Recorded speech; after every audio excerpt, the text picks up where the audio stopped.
Okay, 12? roll camera. Yeah. 12 Bravo, take 2, marker.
Action. And action.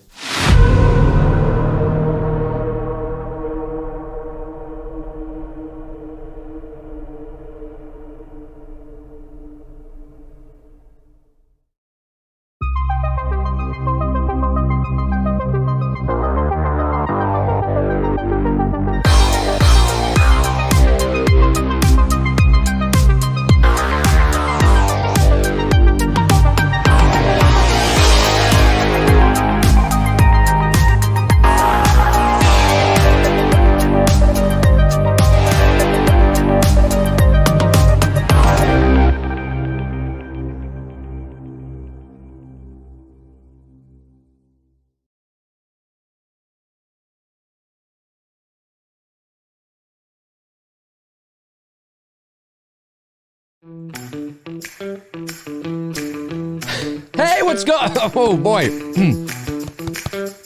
Sorry for being a little late. I was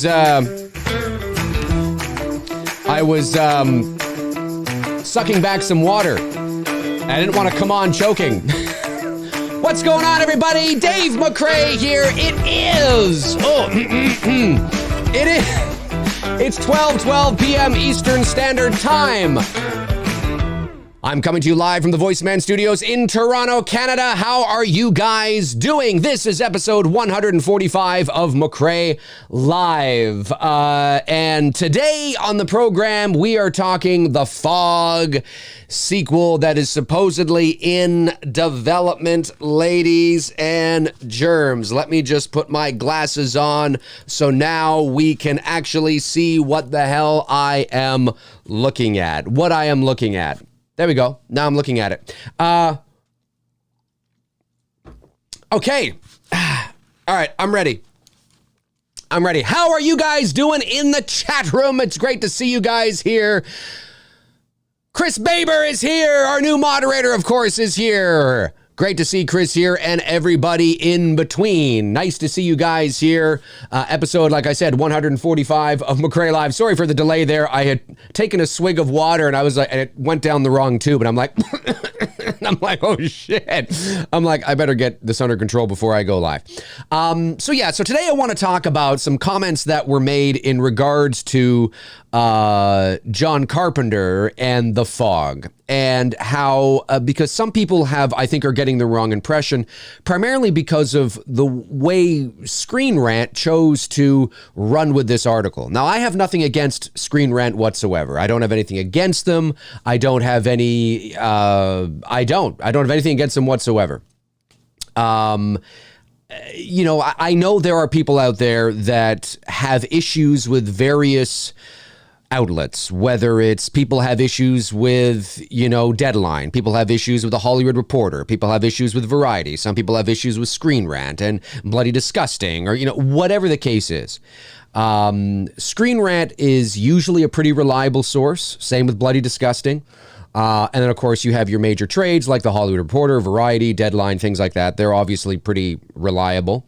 And an article came from none of them, actually, but an article, an interview with John Carpenter. And I saw the interview. I read the interview because it's in the same interview that has been going around lately. I believe it was the same interview where he was talking about Halloween, the probability being very high that it's going to streaming, which I told you several weeks ago, by the way. But anyway, so, and then I saw this headline. Okay, first let me say this. The Fog is one of my favorite John Carpenter movies. I know a lot of people tend to go Halloween The Thing or The Thing and Halloween. The Thing tends to be most people's second favorite or favorite John Carpenter film. And I understand that. It's certainly in my top 5, maybe top 3. But for me, I have a love for The Fog. It's not a great movie by any stretch of the imagination, but it's got a great soundtrack. It's got great practical effects, not The Thing level practical effects. That's a whole different level we're talking about here because they had a whole different budget for that. And it required a whole different set of creativity, let's say. But I've always been very into The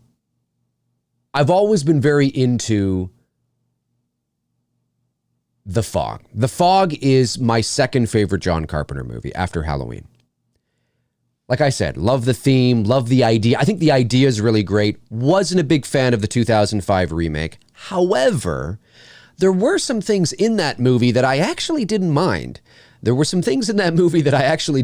I haven't seen it probably in 15 or 16 years, probably since it came out. But there were a few things I remember not minding it. It was one of those things where it's like, it's a miss, but kind of thing. Wasn't an absolute train wreck. I don't remember it being a train wreck. Then again, I was also 26 and I'm nearly 42 now. So I think I have to go back and revisit it. Now, doing a sequel to The Fog is interesting. I don't know why. I really don't know why. Well, we know why. But John Carpenter made some comments about The Fog. And I read an article. I can't say I read an article. I was flipping through things as I often do, trying to figure out topics of things to talk about when the industry is so slow. And I came across this article from Screen Rant. And the headline on Screen Rant, I'm certainly hoping that this, because I didn't test this beforehand and I should have done this. I'm going to go over here like this. There we go. And hopefully there is no issues with Darren Sand says, oh, it's a train wreck. Hopefully there's no issues here with my audio. Do I sound okay? Let me hear. Go. And hopefully, no, I sound good. I just checked it out myself. Okay. So this is coming from Screen Rant. Okay. Now the headline here says, The Fog 2 is in early development, says director John Carpenter. Now, I read that this morning and I thought, whoa, are you serious? Is in early development? Now, this really is a case of semantics. But if you're going to run a headline like this, you better know the stages of film production and what each stage means, because this tells me that they are actively working on a sequel to The Fog 2. A sequel to The Fog 2. That's what development means. It doesn't mean it's been greenlit officially necessarily, but it does mean that they are actively working on it. So what are the stages of film production? Well, the first stage is development, right? The next stage is pre-production, then production, then post-production, then distribution, essentially. Development is the stage where a screenwriter is hired, they're working on a script, very early draft of the script, they're tossing around ideas, that is what they are developing the movie to be greenlit to hopefully move into pre-production. And I read that and I thought, whoa, hang on a sec here. The Fog 2 is in early development, says director John Carpenter. And I'm like, I don't recall John Carpenter saying that. I don't recall him saying that at all. Now, when you go over to Bloody Disgusting, which I believe is this one here. Oh, hang on. There we go. This is Bloody Disgusting's. Whoop. I'm getting all the wrong things. This is what they said. The Fog sequel, John Carpenter says, there's been talk, and he's open. I think that if you go on there, that's to the idea. So I'm like, well, this is the headline that Bloody Disgusting is running with. Same story, same interview. There's been talk. Well, that's the correct headline. The Fog 2 is not in early development. I mean, it could be in early development, and they just haven't told us that. But based on the information we have right now, The Fog 2 is not in early development. When John Carpenter says there's been talk, and listen to what he says, by the way. Let's scroll down here, and I'll show you the original article, by the way. Here's what he says. Speaking with NME, Carpenter says there's been talk of a potential sequel. Quote, there's been talk of a sequel to The Fog. There's been talk of sequels for a bunch of my movies, Carpenter tells the site. They just haven't happened yet because of various reasons. Talking about a sequel is not development of a movie. If that were true, 9 trillion movies would be in development at one time. There's always talk about something. There's always talk about a potential this, a what about this? What if we did this? Hey, here's an idea. Having an idea. John Carpenter could get together with Jason Blum over lunch and talk about a sequel to The Fog, talk about ideas. That is not development. That's not development. That's not development, folks. Okay? Development is a very specific stage of film production. If we learn that a writer has been hired to pen a script to The Fog sequel, and we have a name, and they are doing that, that is early development because action has been taken. Not just words, not just talk. Action is being taken. Talk happens all the time, every single day.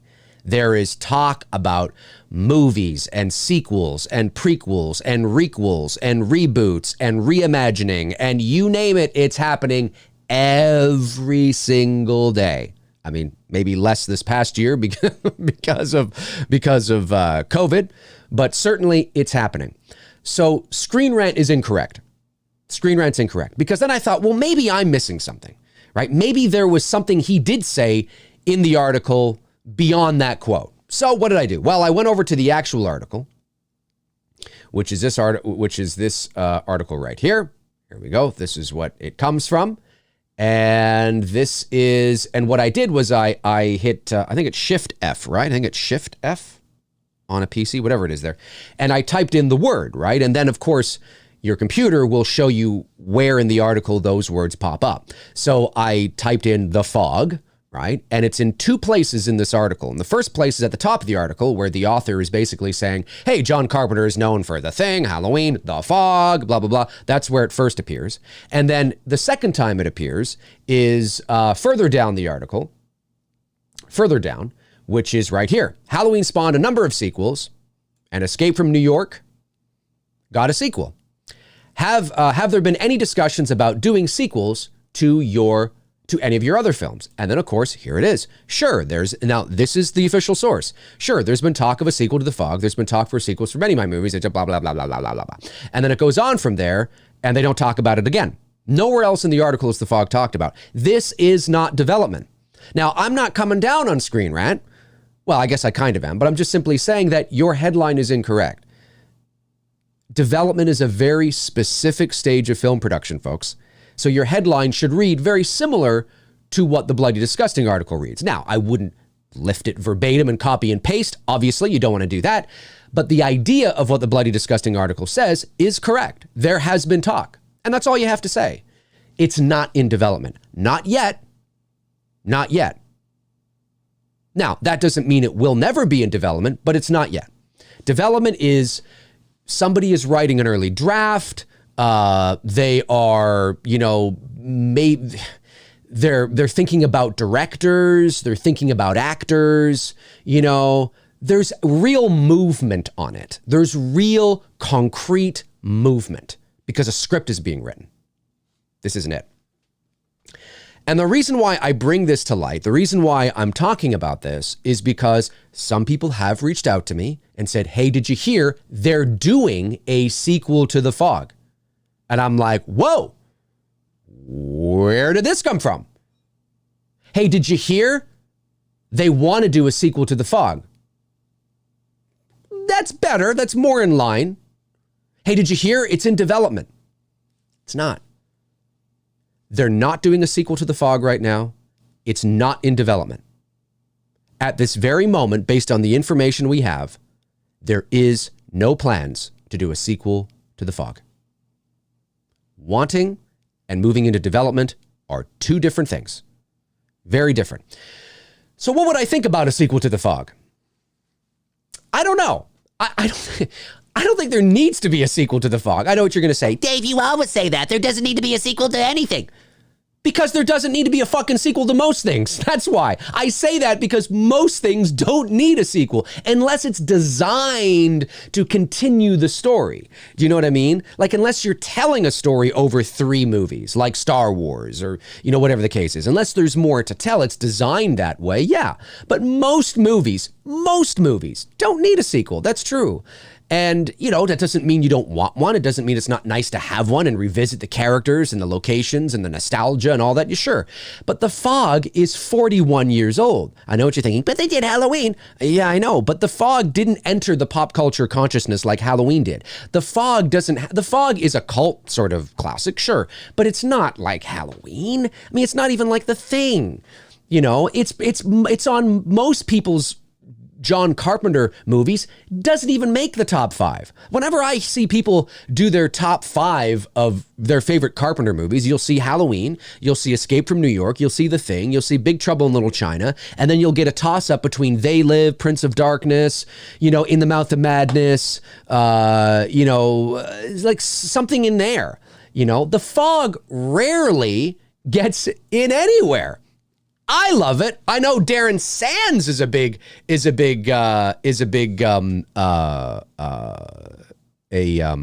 of it. I know Darren Sands is a big fan of The Fog. Yeah, he's saying, but Dave, you just made a sequel. I did. You're right, but it didn't need it. But I was also the first to admit that the original Black Christmas doesn't need a sequel. I did say that. But Dave! So, you know, it's what I see there. The Shining got one after 39 years, but I guess that movie was so popular. Well, look, yes, The Shining got one, but it's also based on a book that the original author wrote. Stephen King wrote The Shining, so it almost feels more, well, if King's going to write the sequel, then it feels more like permission has been given. Now, I know a lot of people really enjoyed Dr. Sleep, right? That's great. I'm not saying it's a bad movie by any stretch. I'm not saying that at all. But there didn't need to be a sequel to The Shining. Like, it's not like we needed it. No, it's a complete story. It was great, right? And then Stephen King, for whatever reason, decided to write a sequel called Dr. Sleep, and he did. And now there's a movie about it. Okay. All right. You know what I mean? When the author of the book, and this doesn't make it right, it doesn't mean that it's going to be good, but somehow maybe psychologically it feels better when an author writes a sequel and then you make the movie based on the book. It almost feels like, well, permission's then been given. It's not, we're not just doing this for the sake of it. Oh, there's a fucking sequel right there. We're just going to do, you know what I'm saying? It's more psychological though. But do I want a sequel to The Fog? I mean, no, I don't know what else what would you do with The Fog? And are you going to bring back, you know, Jamie Lee Curtis? Are you going to bring back, you know, what's his face? Fucking, you know, Tom Atkins. I mean, are you going to bring them back? I mean, why?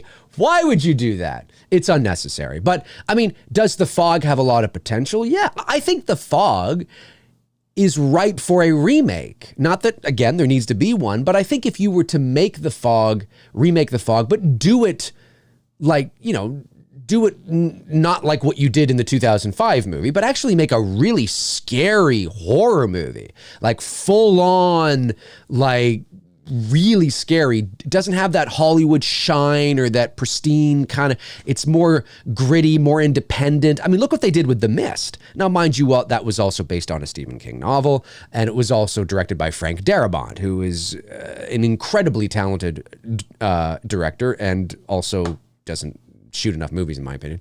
That's a bit different. But look what they did with The Mist. Like, I think The Fog should be that level minimum. You know what I mean? Like, scary like that, intense like that, you know? And there's a lot of potential you can do with a remake to The Fog, do justice to it, honor the original, but make a pretty good remake. A sequel to it? I mean, there's so many people. There's a lot of people that are fans of John Carpenter that have never even seen The Fog. The Fog is one of those movies that it's a good movie, but it's one of those movies, like I said, that for whatever reason just kind of slips under the radar. It slips under the radar, and it doesn't do anything for a lot of people. And again, I'm not saying there aren't people in here that don't like it, but I think you would agree that when you when you find out people's top 10 or, you know, whatever the case is, there is a, I don't know, there's a real sort of, I don't want to say disdain, but almost like forgetfulness. Like there's a real sort of forgetfulness for The Fog. You know, people don't watch The Fog the way they watch John Carpenter's other movies. They just don't. People don't watch it the way they watch John Carpenter's other movies. I don't know why. I think it's a good movie. I like it a lot. But for whatever reason, they don't watch it. They don't watch it like they watch his other movies. And it's too bad because it's a really good film. It's a really good film. But I don't, a sequel to it, I, you know, and then of course we're talking about sequels to many of his movies. I mean, I don't think you even need to make a sequel for They Live. I don't think you need to make a sequel for They Live. I think They Live is actually ripe for a remake because of the subject matter and the content. I think you could remake They Live and make it really mean something today, you know, and really prominent. I don't think you need to do a sequel to They Live. And They Live, like, let's not forget, They Live there's a lot of cheese in They Live. There's a lot of cornball stuff in They Live too. You know, you got Roddy Piper. I mean, it's not that it's not a good movie. It is. But, you know, a lot of Carpenter's movies had a bit of cornball cheese. And I think that some of these movies may be ripe for serious remakes, you know, and you know, it's a different time. It's not the 80s, you know. Turn a B movie into an A movie, but do it right. But yeah, I couldn't care less if they ever made a sequel to The Fog. I don't care. I couldn't care less if they made a sequel to the only Carpenter movie I think that I wish they would have done right is I think The Thing is something that you could do. I know there was they've talked about it, of course, because there's a lot more lore to The Thing than what was in the Carpenter movie. There's a lot of shit in there. If you do your research on The Thing and where the story comes from and all that jazz, there's a lot of shit in there that you could really play with. So that sandbox is quite big, and I find that interesting. But I'm, you know, that's always been an area that, because there's so much there. But yeah, I mean, The Fog, yeah, it doesn't, look, it's one of my favorite Carpenter movies, but I couldn't care less whether they made a sequel. But I wanted to jump on here, and the point of the video was I wanted to make sure people understood that there is no Fog sequel in development. Despite what the headline for Screen Rant says, there is no Fog sequel in development. Not now, not yet. Now, maybe there is, and Carpenter was lying and he couldn't say anything. But based on what he said, he did not say it was in development. So Screen Rant, the author of Screen Rant, who was the author here? Let me just get this. Again, I'm not trying to be mean. I'm not saying this in a mean way. I'm not coming down on you. Okay, not at all. That's not what I'm doing. It's not what I'm doing. Who wrote this? Graham Gutman.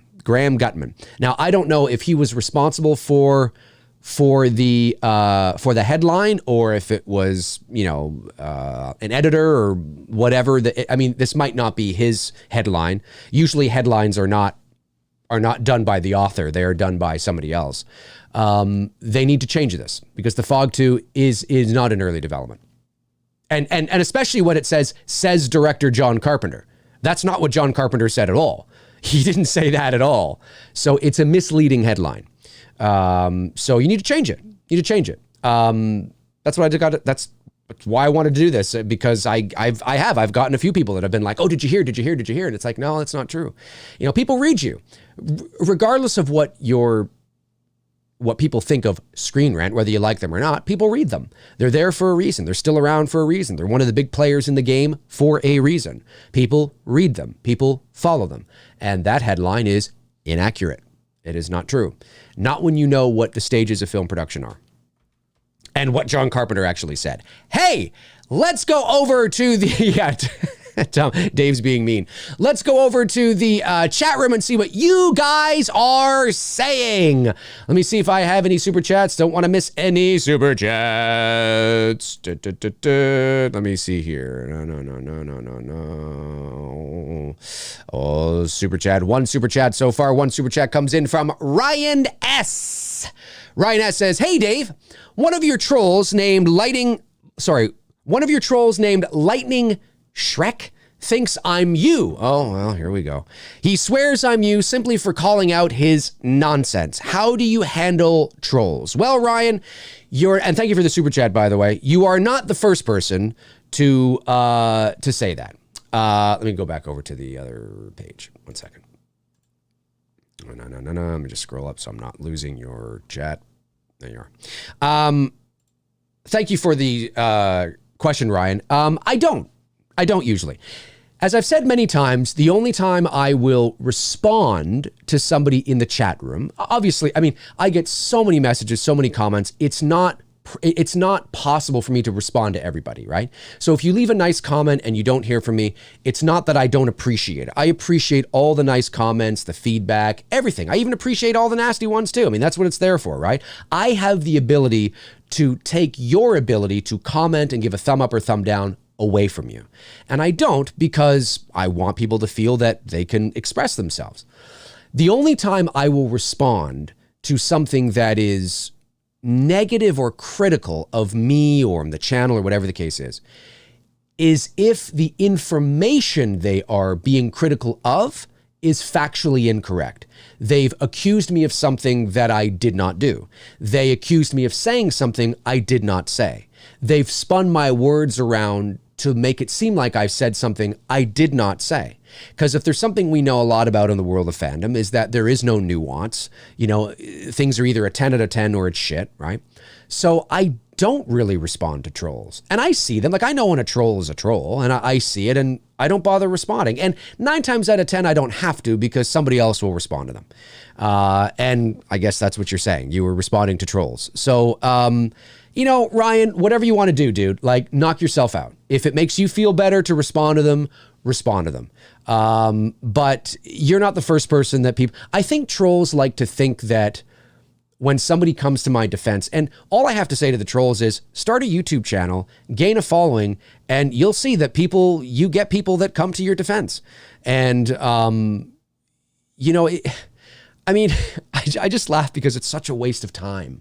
But if you're happy doing it and you want to troll the troll, knock yourself out. I mean, as long as you're not saying anything that is racist or really bad, and you've now overstepped your bounds and your boundaries, and I don't now have to remove you, then knock yourself out. But you're not the first. Look, be flattered by it, dude. If people think you're me, then just say, I'm him. I'm me. Yeah, I'm him. I'm Dave. Yeah, just whatever, dude. It's par for the course. If people want to think that I have like 30 different accounts and I'm not like the trolls. I don't have 30 different accounts. I have 2 YouTube accounts. You know what they are? They're Dave McCrae and they're Dave McCrae, the VoiceMann. Those are my 2 YouTube accounts. So I don't have the time or the care to be responding to trolls. So Ryan, consider yourself, I'd think that's almost like you've made it in some ways. When people think that now you are me, I think that's pretty cool. I think it's pretty cool. If I was trolling somebody and they thought I was like the person on the, I'd be like, that's actually pretty fucking cool. So, but that's how I handle it. Sorry, I keep doing this because my hoodie is all messed up there. That's how I handle it, is essentially I don't. And yeah, just kind of whatever, dude. Like, it is what it is, man. But I've never heard of Lightning Shrek. Lightning Shrek. I'd have to look at the thumbnail. Maybe I'd recognize the thumbnail of the person, but I don't recognize the name immediately. But if I looked at the thumbnail, or not the thumbnail, sorry, their avatar, I guess I should say, maybe I would recognize that. I'm not sure. Yeah, see? Chris Baber says here, Ryan, I live in RVA and GWAR are still honored here. Wait a minute. Ryan, I live in... Now I'm lost, Chris. I live in RVA and GWAR. I don't know what that means. I'm lost. Anyway, on to the next one. Any more super chats? I don't think so. No. Okay, great. Let's move on to where we were in the stream. Oh, fuck. Where are we here? There we are. Let's move on to where we are in the stream. Maybe Lightning Shrek's watching. Maybe he's watching. And if he is watching, then by all means... chat. Let's see it. You see, but that's the thing too, is that 9 times out of 10, the trolls, when they troll, they don't want to talk to you live. You know what I mean? I've often thought about inviting trolls onto the show. I'm thinking, let's get some trolls onto the show. Let's get them onto the show via Zoom chat. You know, let's get them on. Let's talk. Let's find out who they are. I think that'd be funny. Noah Jones says, lots of horror movies came out between 80 and 85. They did, which is why movies like The Fog or Christine didn't get super popular. No, I don't think that's true. I think that might be part of it, but I also don't think The Fog or Christine are that good. Now, what I mean by that good, I don't mean they're not good. I don't mean they're terrible movies, right? Now let's here's your chance. Dave said they're not good. No, I didn't say that. We're talking about relative to. We're talking about Christine and The Fog. I don't think are movies that penetrated the pop culture in the ways that Elm Street or Friday the 13th or Halloween did, not because there were so many horror movies at that time, but because they're more B movie. They just weren't as good. I don't think Christine's a great movie. It's fun. It's not a bad movie. It's not a bad movie at all. It's one of Carpenter's better movies, for sure. So is The Fog. But it's not like, I mean, do you know what I mean? Anyway, I think that might be part of it, but I think there's more to it. And again, I'm not saying they're not good movies. We're talking about in relation to everything else that was going on at that time. It's like Prom Night. Prom Night's not a good movie. Terror Train's a piece of shit. Terror Train's garbage. You know what I mean? Like, there's a lot of stuff out there that is like, come on, let's be honest. Let's be honest. That's how I feel anyway. And by the way, The Fog and Christine are way better than Terror Train and Prom Night. Let me just, I like them. They're good movies, okay? But I'm blunt like that because I'm trying to make a point. Like, they're not that good. It's not like, you know what I'm saying? Like, I mean, we got to put things in perspective here, But I like them. They're very good early 80s B movies. Let's scroll down here. What do we got? Just scrolling up. King Slayer says The Fog sequel coming from Blumhouse. No. No, there's no Fog sequel coming from Blumhouse. Not now. Not yet, ladies and germs. Let's see here. Dia Maria says, a no sequel, damn everybody and their godforsaken sequels. Oh, I know. People love their sequels, man. People love their sequels. Ryan S. again says, look, Dave is talking and I'm typing. Well, there you go. Hopefully Lightning Shrek is watching and then he'll know. Darren Sand says, Jesus, a sequel to The Fog would be like Cocoon. Everyone's either dead or in their fucking 60s, 70s, and 80s. Yeah, you are absolutely correct on that, Darren. I don't need to see a sequel to The Fog. I don't know what you would... Yeah, like if any, and I don't think you need to remake it, but if anything, I would remake The Fog. If anything, at that point anyway, I would probably remake it, but I don't need to remake it either. Oh, I'm getting low on my bottles of water here. And by the way, folks, it snowed like crazy last night. It snowed like crazy. Here in Toronto, we are drenched with snow, blanketed with snow, let me say. So after the show today, I have to go out and shovel the driveway. That's what I'll be doing. Which I don't mind because it's good exercise. Lady Claire. Oh, talking to Noah. Lady Claire is talking to Noah. Let's scroll down here. Super. Oh, thank you, Chris. GWAR Bar is here in Richmond, Virginia. My bad. Oh, Richmond, Virginia is RV. Yeah, I don't know some of the, I know some of the abbreviations of the states, but RV wouldn't have necessarily triggered, I wouldn't have immediately figured out that was Richmond, Virginia. I gotcha. Yeah, no, it's, so what were you, I don't know what you were referring to then. Anyway, I'm sure you'll let me know. Thank you, Chris. Aaron Click says, Dave, you can't handle the troll. Hey, listen, dude, I remember when I first started this YouTube channel and I started to gain a following and there were trolls that would start to comment. I think I did comment back a couple of times early on because I was so I didn't understand what they were talking about. And I was like, what? What does that even mean? And so I would respond to it. And then it became very apparent that no, they're just trolling. They're doing this to get a rise out of you. They're doing it to, that's what they do. Like they don't have any lives, and if this was like school, like, I've said this before, but I don't know how old these guys are. Like I have no idea how old, Lightning Shrek, I think that's what it was. I don't know how old he or she is. I'm assuming it's a he. Most trolls are dudes, okay? Like, girls are too smart for that shit. But anyway, I don't know how old he is. But if this was like 20 years ago or 25 years ago and he was in school and there was no internet and social media, I would just punch him in the face. Like too many trolls today, and it's so true. They can sit behind a keyboard and say whatever they want without getting the ever-loving shit kicked out of them. And it's not, there's nothing powerful about that. Like there's nothing, like I hope trolls understand that sitting behind a keyboard typing whatever you want, you think you're sticking it to people. And maybe sometimes you are, if you are able to get a rise out of somebody and they respond and you go back and forth and it's heated and because that's what you want ultimately, right? So I guess in that way it's successful, I guess. But at the end of the day, it doesn't, there's no consequences. Like I have much more respect for the trolls who used to troll me in school, who used to make, say, something because I had a father who was very well known and was a prominent journalist in Canada. So sometimes I would get trolled and he would, not everybody liked what he wrote. So I would sometimes get people, not so much as I got older, but certainly in elementary school and in junior high school. Once I got to high school, it was kind of there in 9th grade, but it dissipated as the year was go on because you get older. But certainly I remember kids, making fun of my dad or making fun of me because of my dad and, all that kind of stuff. And I remember one time this kid doing that and I grabbed him by the shirt. I threw him up against the lockers and I said, if you do that again, I'm going to punch you in the fucking face. And he never did it. He never did it again. Those were the days. And as crazy, I have much more respect for those trolls. I have a lot more respect for those trolls. At least they were on the verge of getting punched in the head.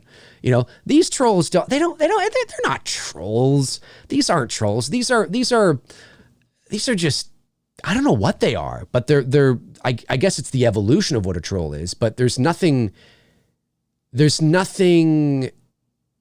like there's no risk involved. Other than being blocked or something like that, right? But so yeah, dude, like Ryan S or Ryan J or whatever it was, I wouldn't worry about it, dude. I would not worry about it. And like I said, if they think you're me, hey, consider it a compliment. Ryan Kinney says the GWAR bar, Dave, it's one word and not,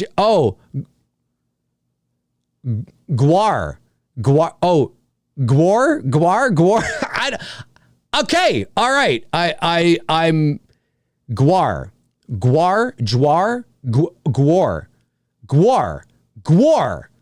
All right, there you go. I think that's I think I got it. Thank you very much, Jeff, or not Jeff, Ryan. Thank you, Ryan. I appreciate it. Helping an ignorant Canadian out.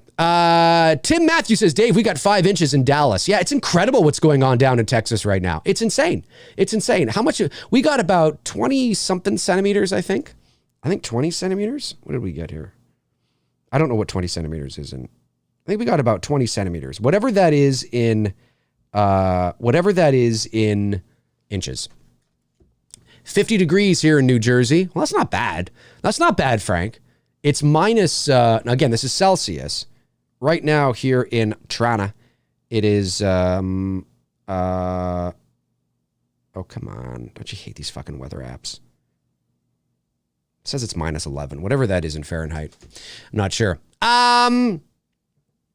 Chester Franklin Jr. says, Dave, I got DVD of Christine and I like it. The music was good. Oh yeah, Christine's a good movie. The music is great. The Fog is a good movie. The music is great. I'm just talking about, like, it's not like these movies are cinematic masterpieces of horror. You know what I'm saying? They are what they are, you know, and again, that's not me belittling the movie. They're good movies. They're very good movies. The Fog is one of my favorite horror movies of all time. You know, I'm just trying to say that there was nothing in them that would have, it's not like the other competition at that time. It's not really about volume as more as it is about the competition was just, you know, bigger and better. And The Fog's not really a slasher movie either. And Christine's not a slasher movie. You can say it's a slasher movie from a certain point of view, but we're talking about what the identity of a slasher movie was at that time. And it wasn't.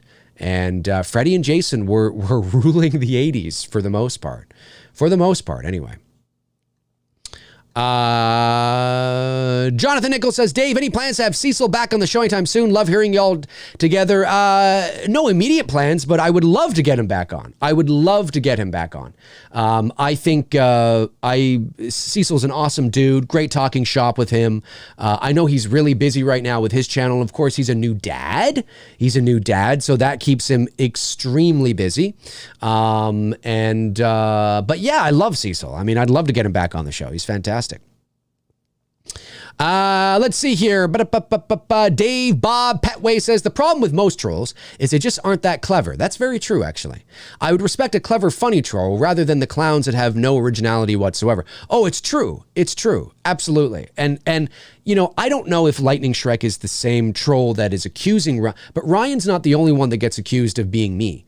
There are other people that have said to me, I was leaving a comment on somebody's post who I, you know, disagreed with, and they immediately thought I was you. And I'm like, why would they think did you start the comment with, hey folks, how you doing? You know, like, I mean, why would they think that? I think it's it's probably, you're right. Trolls are not that smart, and they think they're smart, but they're usually not that witty. They're usually not smart with their words. And I think accusing somebody of being me is a tactic. I think it's a tactic. Just as, you know, accusing somebody of being anything. I think it's an easy win. It's an easy win, right? Because you sort of, and it's a logical fallacy.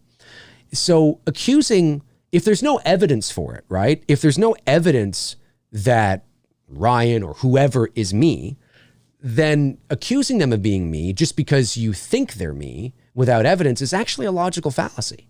And it's like debate. It's what you don't do in a debate 101. So if a troll is doing that and you're debating something and then they just resort to, okay, David, or okay, Bob, you know, or, you know, whatever the case is, then it's kind of like, well, you know, what are you supposed to do with that, right? What are you supposed to do with that? You'll know if it's me. And you'll know it's me because I respond from my account. And those of you that have been following me long enough, if you scroll through the comments section, you'll see me. You'll see me responding to somebody. I have no issues responding to anybody from my account, but I'm not going to respond to a troll who's just a troll for the sake of trolling, right? There's no point in doing that. Lordy. But you are right, Bob Petway. You are right. I agree with that. Christopher Kraus. Is that how you say that? Kraus? 7 inches in the Buffalo area. It stopped snowing, but picked back up a few hours ago. You know, I think and since you're only about 90 minutes away from me, we probably got the same system. And so if you got 7 inches, we probably got about that too. Hey, Google, What is 20 centimeters in inches? 20 centimeters is 7.874 inches. There you go. There you go, right there, right? So, we probably got about the same. Yep. So I'll be out there shoveling shortly. Evil Alex says, actually would like a sequel from Robert Egger. We got so many bad sequels for bad films like Sharknado. Why not a sequel to a classic? Yeah, I mean, yes, but it doesn't warrant it. That's all. Like, look, I'm the kind of fan, and you guys know this about me. I'm the kind of fan that, and by the way, for those of you that are just joining me, because I see now that our views have gone up, there is no Fog sequel in development. Despite what the Screen Rant article headline says, that is a mistake. And it's a mistake because that's not what John Carpenter said. When there's talk, when somebody just says, hey, John, we should do a sequel to The Fog, maybe. Yeah, that might not be a bad idea. That 2005 movie I didn't really like very much. Yeah, we'll think about it. It's kind of a cool idea. Yeah, I'd be kind of down for it, I guess. I don't know. I mean, yeah, we should talk about it sometime. Yeah, let's totally talk about it. That's not development. Even if Blum, and as I said, even if Blum and Carpenter had a 4-hour conversation about it over dinner, that's not development. That's just talk. That's talk. Development is a very specific stage of film production, where action is being taken. Talk isn't development. And that's all Carpenter said was there has been talk in the past about possibly doing a sequel. That's not development. So if you're just joining me right now, no, there is no Fog sequel in development. Not now, not yet. What was I saying? Oh yeah, the snow. Oh no, I was talking about, I'm the kind of fan, folks, that, listen, I'm not immune to nostalgia. I love nostalgia. I love, revisiting old characters, and I love it too. But I'm somebody that's always going to put story first. And if somebody can convince me that there should be a sequel to fucking anything, you could convince me. If you can convince me there should be a sequel to The Shawshank Redemption or The Green Mile, two of my favorite movies of all time.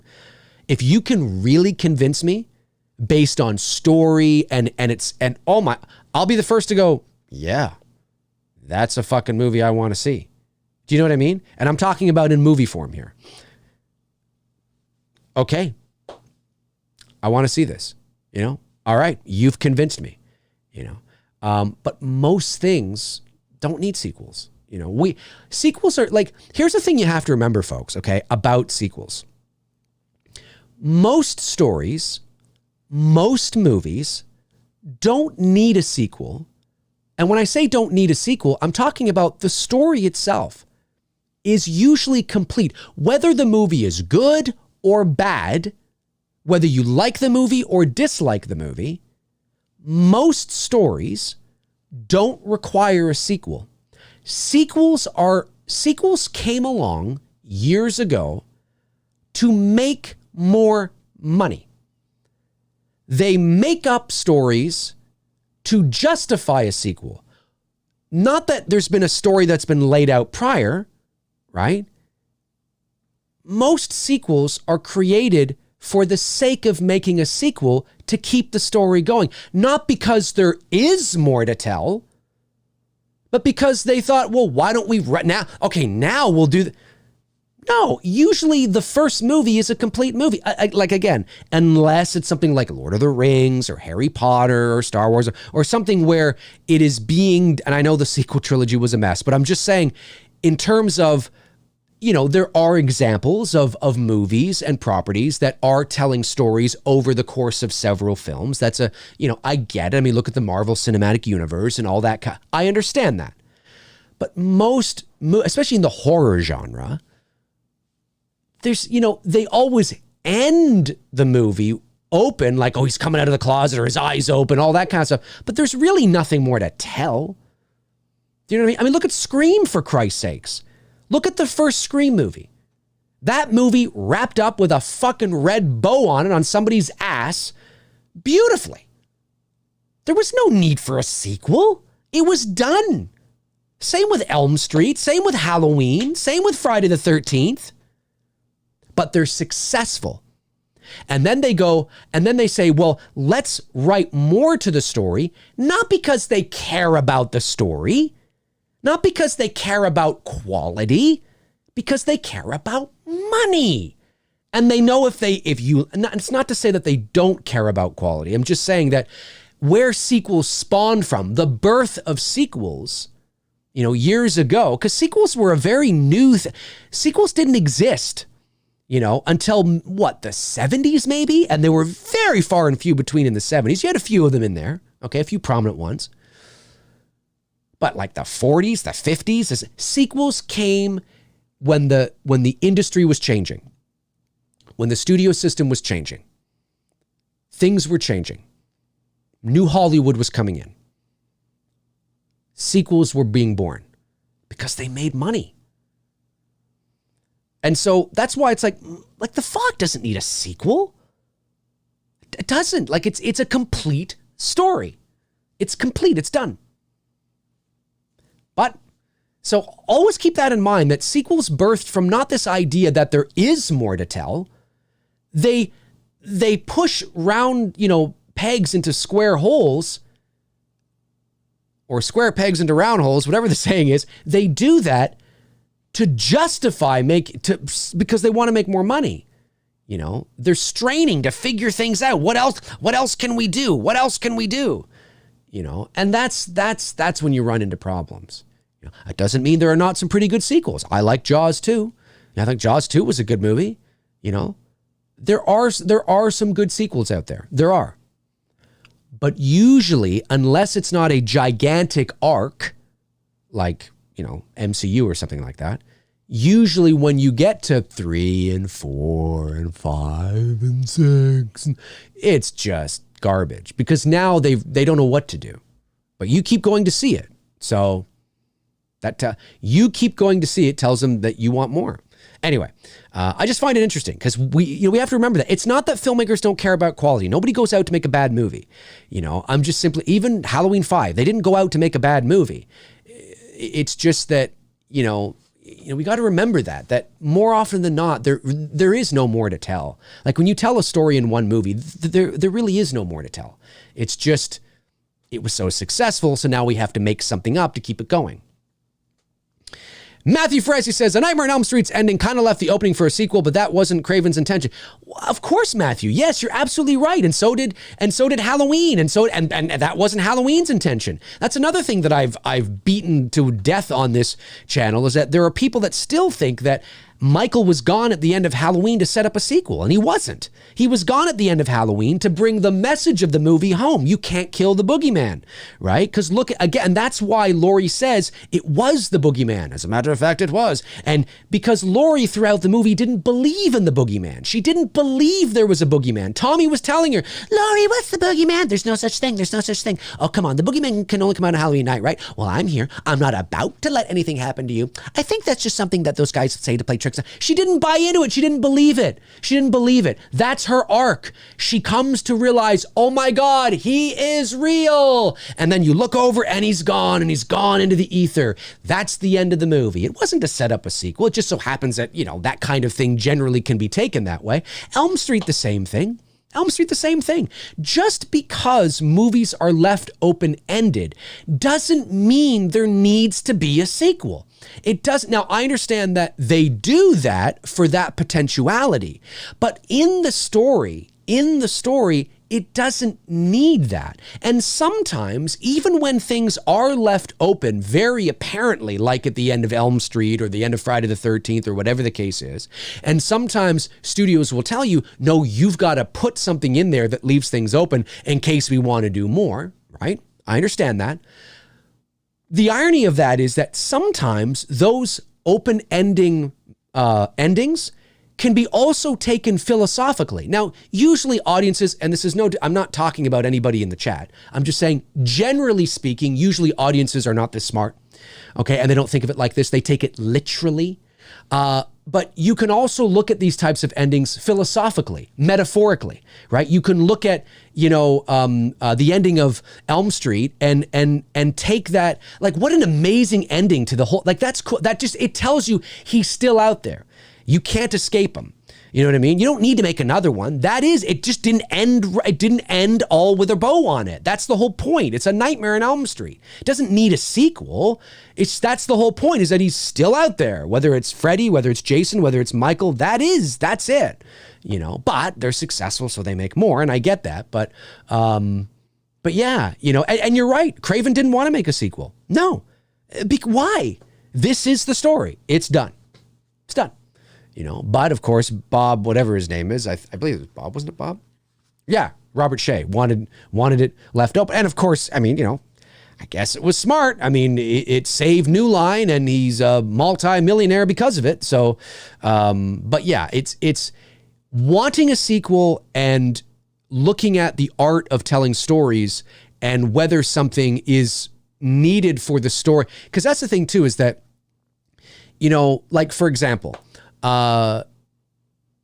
you can look at it, is it needed? Well, it's not needed, but it's fun. And it depends on where your fandom is, right? If you just care about seeing these things over and over again, it's not a big deal. But for somebody like me, I care about story, and is something necessary?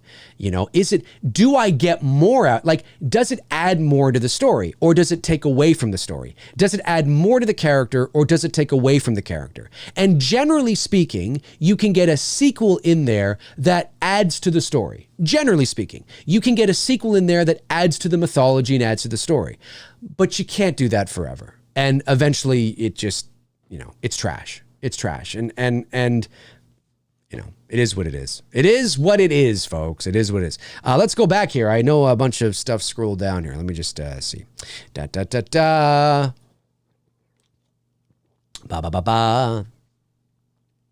Micahson TV. Micahson, am I saying that right? Micahson TV? Micahson TV? Micahson? I think it's Micahson TV. Don't sweat the trolls. Oh, believe me, I don't.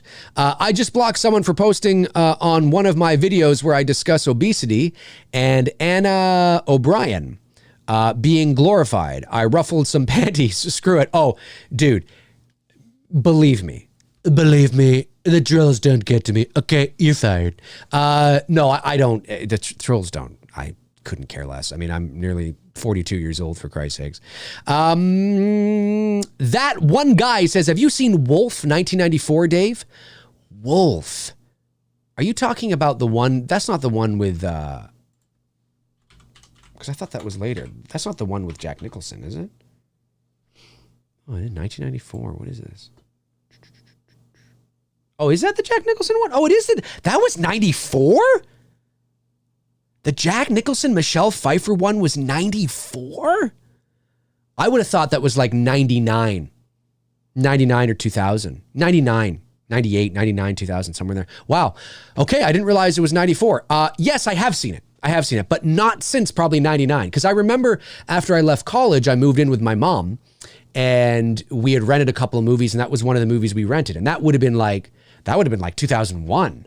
So I don't know why we rented that movie then. Because we were looking at new releases. Anyway, yes, I have seen it. Not since like probably in 20 years, but I remember kind of liking it. I don't remember not liking it. Don't remember. Daniel Palma says, hey Dave, big fan. Thanks, buddy. How's the assembly going on? It's me, Billy. Running into any issues on the edit? Love the content, my man. I really appreciate your kind words. It's going well. It's going very well. We are, for time's sake, obviously, we are assembling the assembly edit together simultaneously while also doing the sound design for it as well. And it's coming along. We are well into the third act. I might work on a bit of it today. Bruce is coming over on Thursday to approve the last remaining part of the movie, and then I get tackling that. And I'm hoping by, March 1st at least, first week of March, we can really start into the color grading and the color correction on that. It's a process, it's a process, but it's looking good. And then of course we got to watch it all the way through, make sure all the sounds are the sounds we want, make sure all the mixing and the levels are what we want. And make sure that the pacing feels right. And is there anything we want to take out to help with the pacing or add in to help with the pacing or, whatever the case is. The thing with It's Me, Billy is that, I've often said there's not a lot of fat on it. And I mean, we were very specific with the shots we wanted. And I can tell you right now, there are things that we didn't get that I wish we would have got, but not scenes. It more just like, insert shots, B-roll, things like that. That'd be nice to have that. Oh, you know what? It would be nice to cut away to something like that. But that's standard and that's par for the course. Now, if we had a larger budget and this was like a major Hollywood film, we would pick up those things in reshoots. We would go out and just pick up some B-roll. We pick up things to put in there. The problem with shooting a movie like It's Me, Billy, and doing reshoots is that you have to shoot on the same quality of equipment. I can't shoot B-roll on a DSLR when we shot on the Arri Mini for the actual movie. It's just the quality's not going to match. I mean, that's a cinematic camera. They shoot major Hollywood films on that. The dynamic range is insane. It doesn't, there's no DSLR that can compare with that.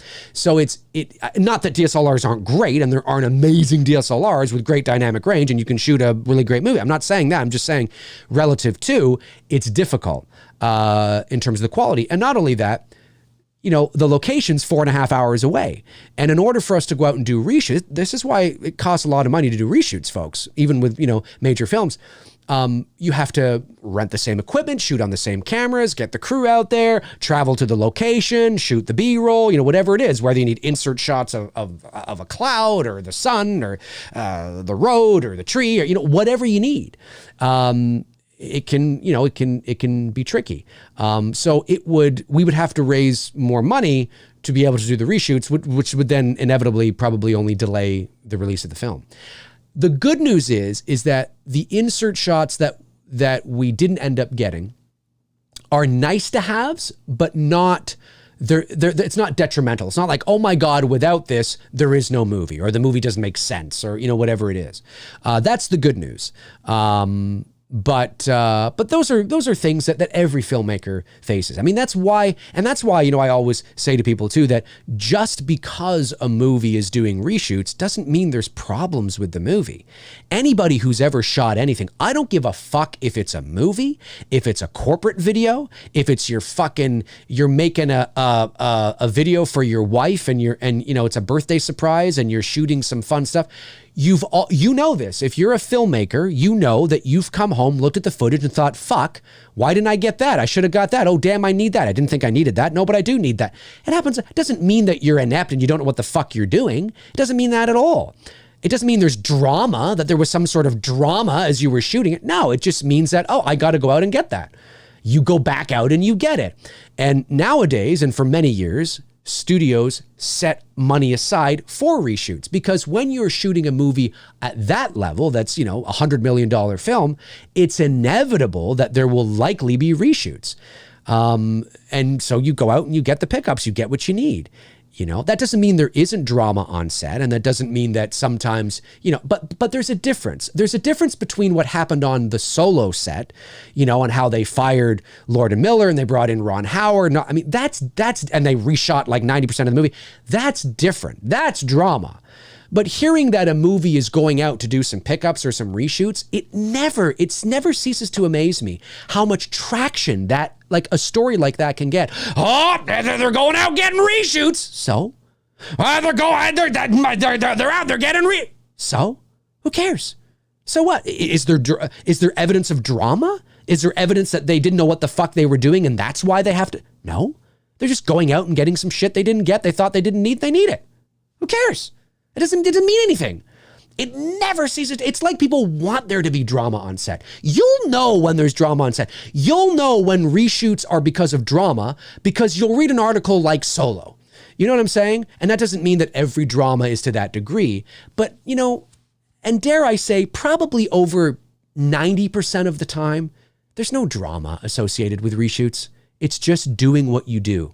You go in, you put the footage into the editing suite, you're looking at it, you start piecing it together, and you say, you know what?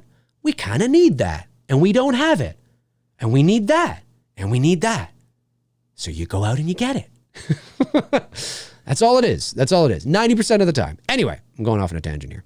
Thanks for the message, though, buddy. Appreciate it. Let's see here. I don't think I missed any other super chats. No, just the 2 super chats today. Which is good, because that means I didn't miss any. Because sometimes I have to go back and get the ones I Didn't get. All right, scrolling down here. Robert Kitzmiller says, Dave, you should have left. Was the Kevin Bacon thriller from 2020 that you did a live show on. You should have left was the Kevin Bacon thriller from 2020 that you did a live show on. I remember doing a live show on that. Oh, you should have left. Oh, you're talking about yesterday when you were on Two Dudes. Oh, that. Well, I to be fair, I did see. I haven't seen the movie.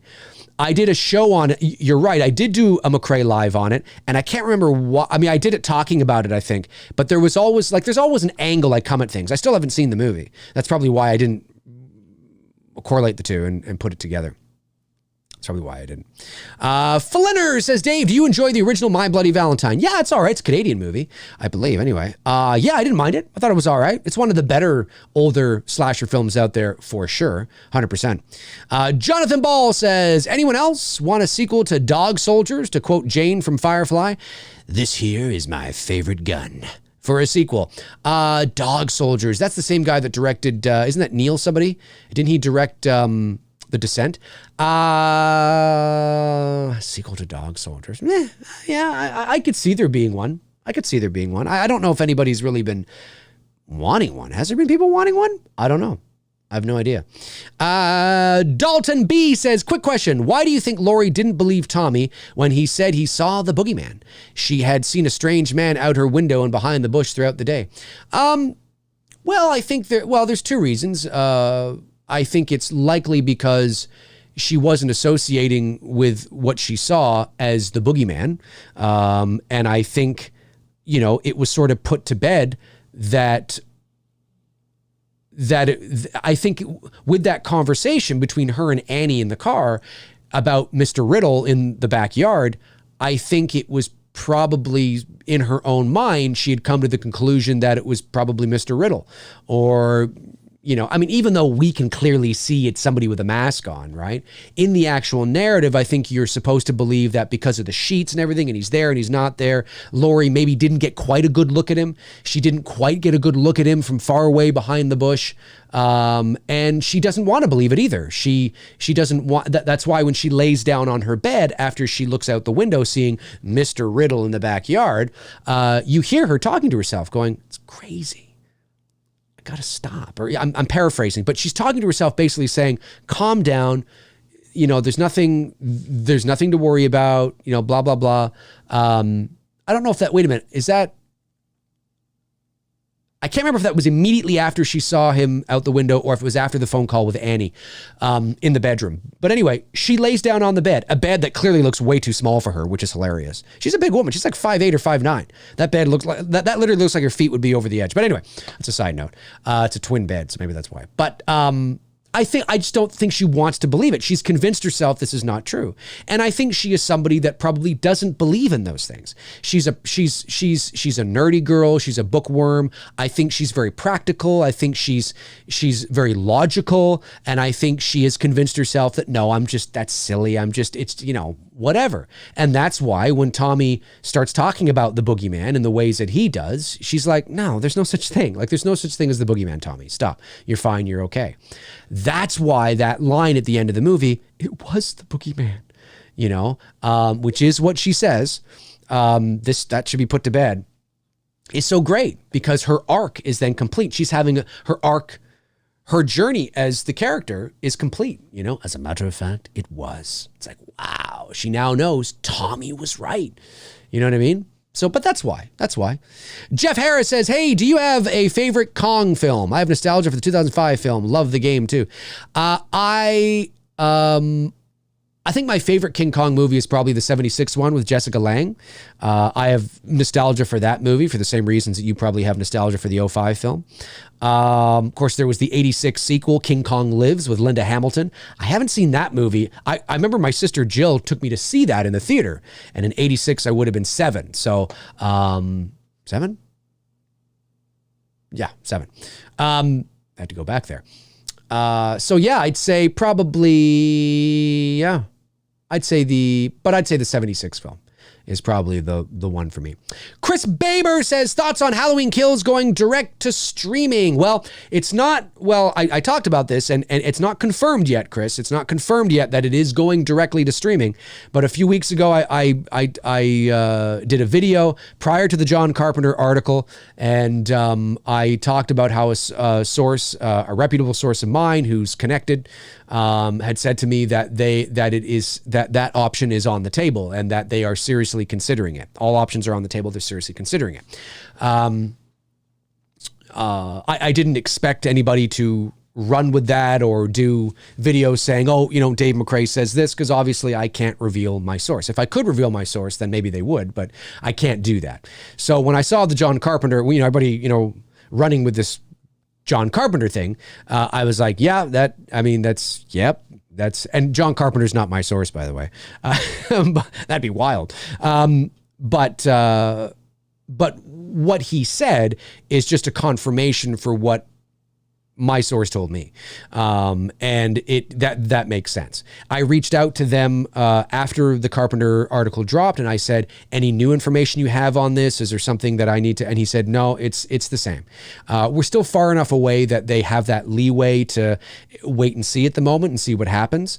It's not like the old days where you have to ship reels among reels of film to theaters around the world, for them to put in their projectors. I mean, most projectors now, I would dare say every projector now, unless it's some old school theater, they're digital projectors. So it's not like the old days. So movies can wind up in theaters pretty quick. So I think it's, but yeah, I mean,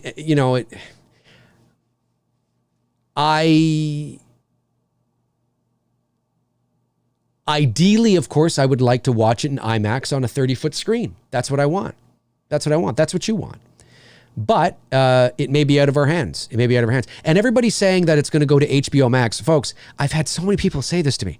It's not going to HBO Max. It can't go to HBO Max because HBO Max is Warner Brothers. Halloween is Universal. The only way it would end up on HBO Max is if Universal sold the distribution rights to Warner Brothers. And that's not going to happen. So I don't, HBO Max isn't, it's not this, it's not like anyway, it's not going to HBO Max. It can't. So I don't know, Chris. I mean, I want to see it in the theater. I want to see it in IMAX. But if I have to settle for watching, thankfully I have a big screen at home. I have surround sound. It doesn't compare with watching it on a 30-foot screen in IMAX theater, of course. But I have a nice setup where it'll suffice. It'll be okay, and I'll watch it there. But no, ideally I'd like to watch it in the theater, but it's still too early to call either way. But the reason why I did that video a few weeks ago, saying to people that there's a high probability, is because there were a lot of people that think there's no way it would go to streaming. No way. They're never going to. And I needed to do this. I needed to do that to say, no, there's a very good chance it will. That doesn't mean it won't also go to the theaters like what they're trying to do now with some movies, but it all depends on what theaters are open by then.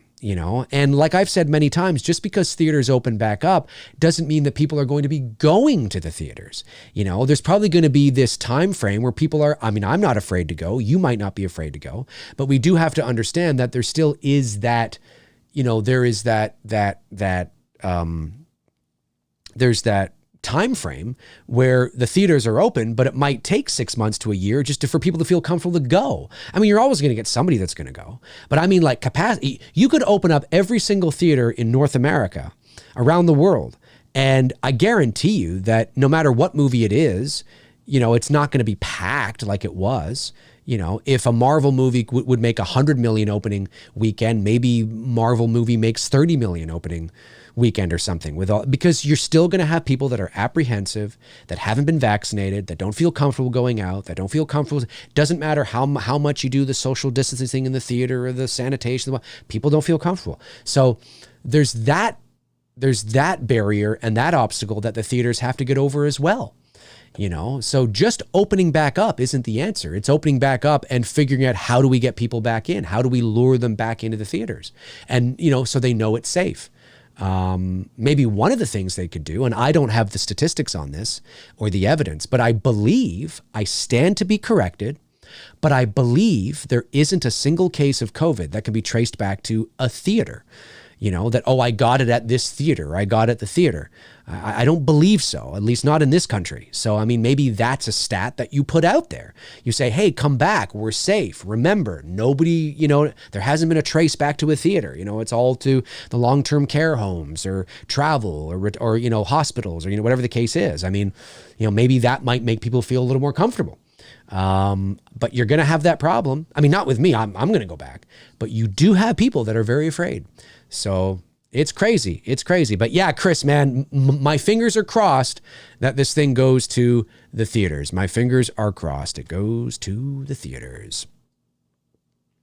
Evil Alex says, you and Bruce already talked about your next project. Have we talked about our next project? Yeah, we've tossed around ideas, but there's nothing in development.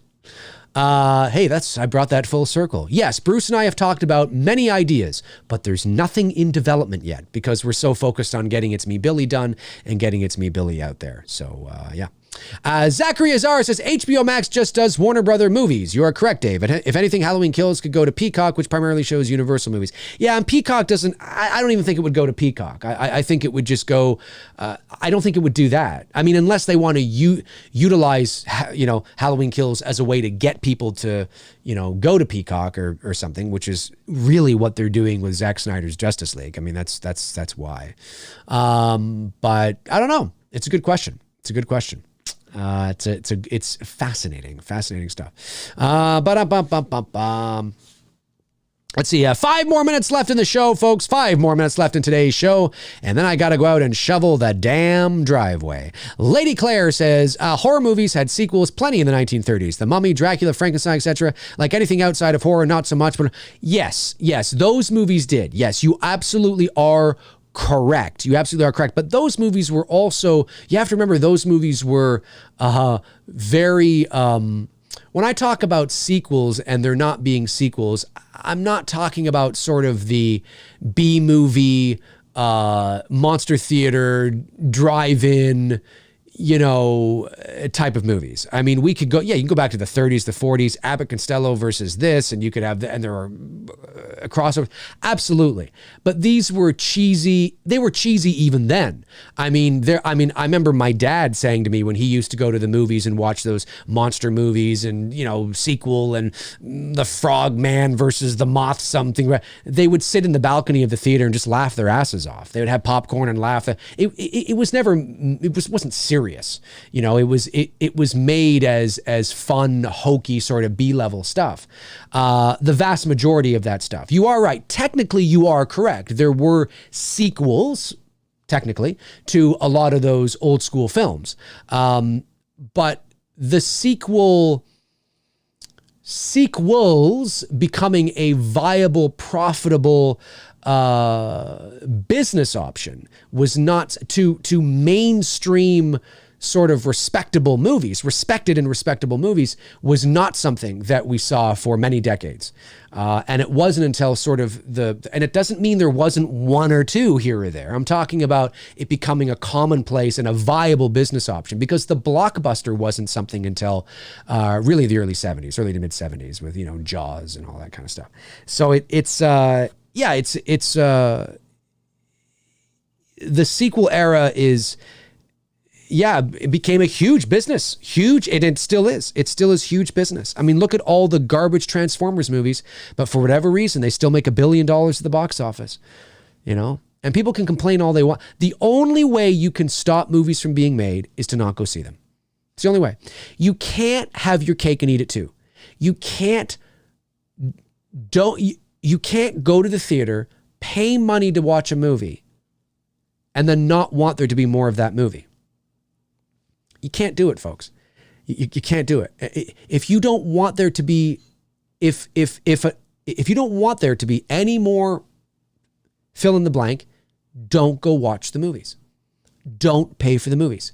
If you are somebody that hates the fact that they're making Halloween films. Let's say you are. Let's say you are.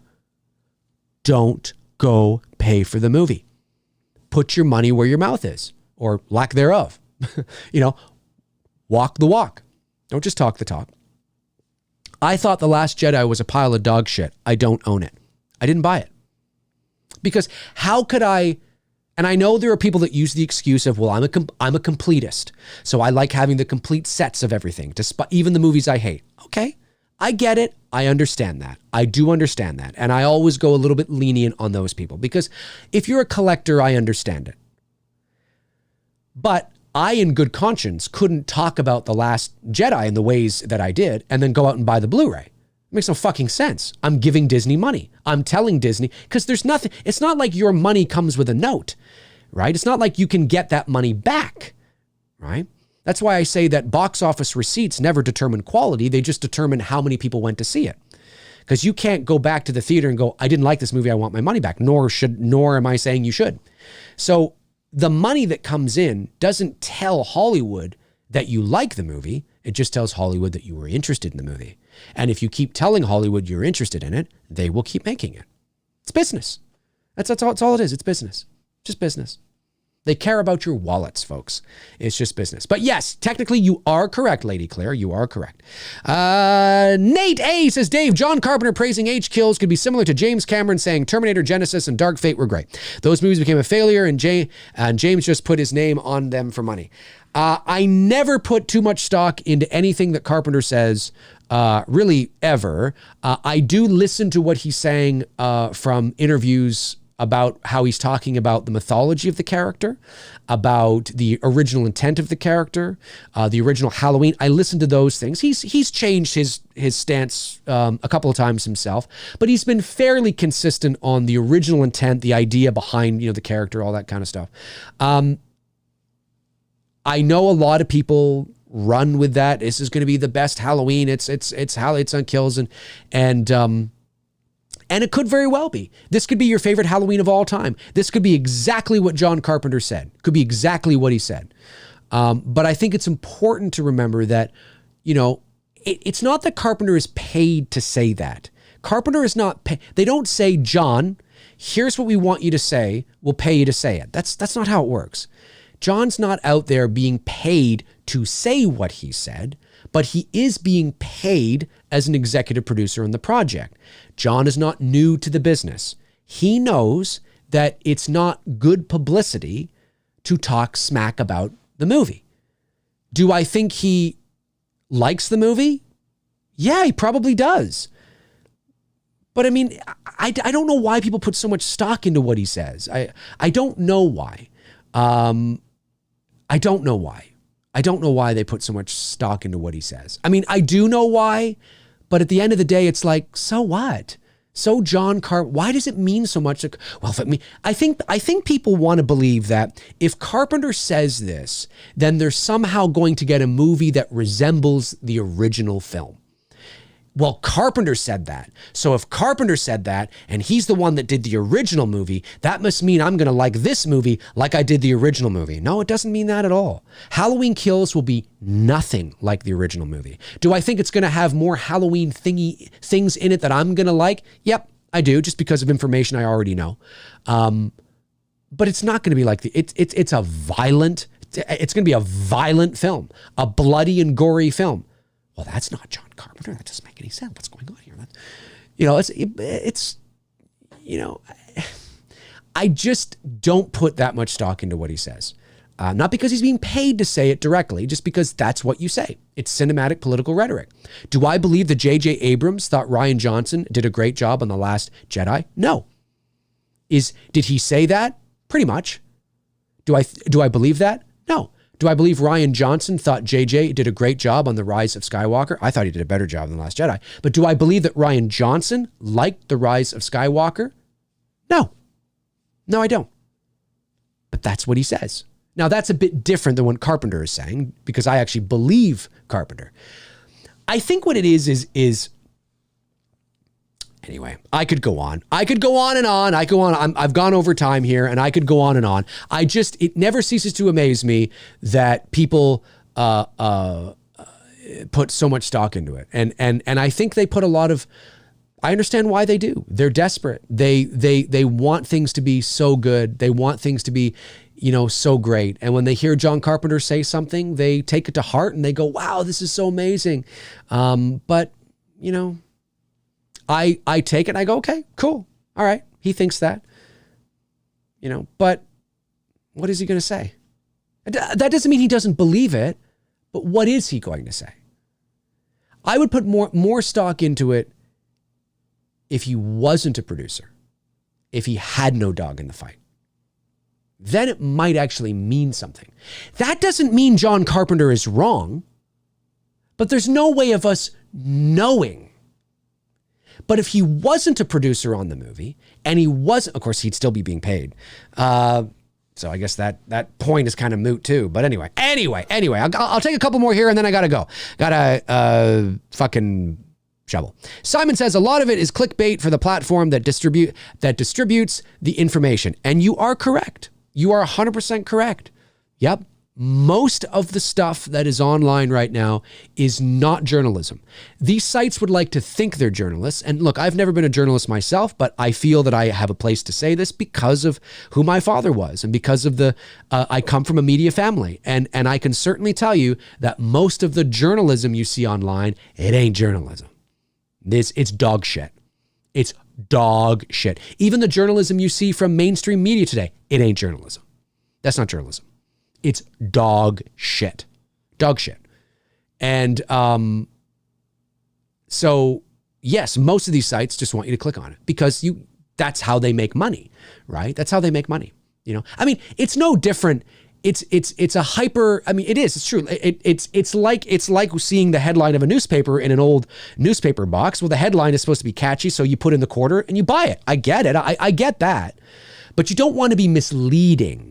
See, and that's the problem too, is that we live in a world now where many articles and headlines are misleading.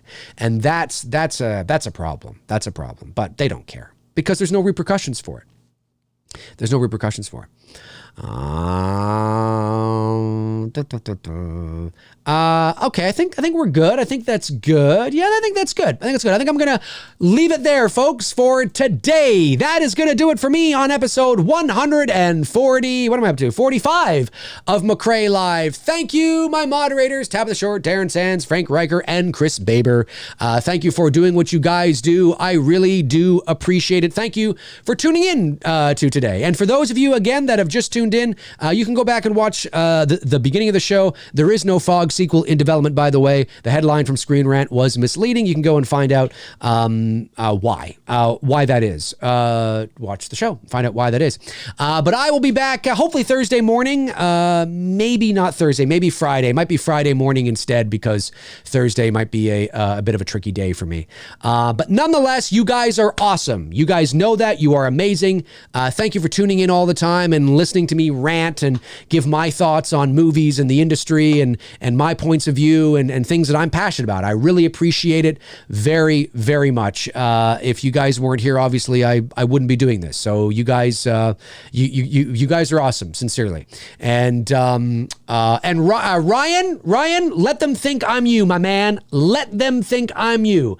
If they want to think I'm you, let them think I'm you, man. There's that's actually kind of I feel flattered that people think I have like 500 accounts. That's amazing. Anyway, yeah. So have a great rest of your day. And something I was going to say. Damn it was on the tip of my tongue, and I was going to say something and I forget what it is. It's going to come to me after the show's done. Anyway, yeah. Have a great rest of your day, folks. And in the meantime and in between time, I will talk to you guys soon. Alrighty. Cheers.